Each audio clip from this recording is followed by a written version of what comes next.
Hello guys, tingnan nyo nga tong dalawa kung makapagharutan naman. Wagas, ganyan pa rin sila guys. Pag dalawa lang sila, kakaiba ang mga trip at talagang pinagbibigyan ni nanay ito yung kanyang alaga kung ano yung gagawin sa kanya. Nandito na lahat sa kama guys, tingnan nyo oh. At ito nga po, after namin kumain, mag-lunch, dito muna kami nagtambay-tambay sa sala. At habang kami nanonood, napansin nga namin, ito yung mga nagtatrabaho, color coding pala guys. Tingnan nyo yung kanilang suot, may uniform sila, kulay red. Abay, sabi nga namin, parang uniform ba yan?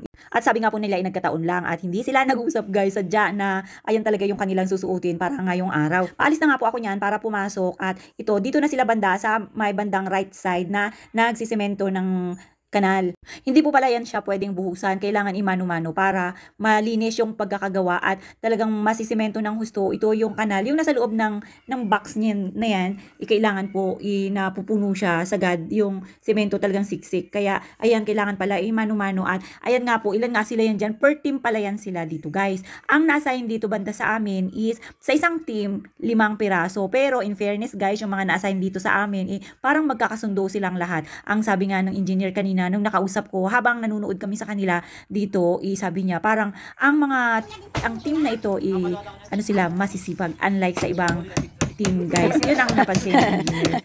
Pero, syempre guys, hindi nila alam yun. Yun yung sa observation ni engineer sa kanila at saka isa pa, maliliksi daw po sila. Abay, siguro, kung maririnig nila yung sabi ng kanilang bossing, ilalaki ng kanilang time voice. Pero, totoo naman din na, bukod sa masisipag sila, ibilsiyahan sila guys. Kaya si nanay, laging nakakuha sa kanila, laging nanonood. Kasi napansin ko, game na game din sila makipagbiruan dito kay nanay. O, kita nyo nga, ang dami-dami nila. Itong si nanay, nag-iisa lang sa pakikipagbiruan sa kanila guys. Game na game talaga ito si nanay. Kaya, hindi ka maiinip na makipagkwentuhan sa kanya kasi nga patawa ng patawa kahit na iba yung kanyang dialect guys, maiintindihan mo na rin kasi with action pa minsan kapag nagkukwento. At ito na nga po, nandito na ako sa aming opisina, dito lang po ako dumaan sa likuran tapat kasi pagka doon ako dumaan sa harapan, maputik at yan, marurumihan yung aking sapatos na malayo-layo pa yung aakyatin kasi pang third floor pa ako guys. Kaya mahirap na ang sapatos na aking iakyat puro putik. Kaya ayan, nagdadahan-dahan lang ako na umakyat dyan guys kasi nga baka pagdating ko sa itaas, iubos na yung aking lakas. Kaya dahan-dahan lang sa paglalakad para kahit na mataas yung aking aakyatin, meron pa ring energy na matitira.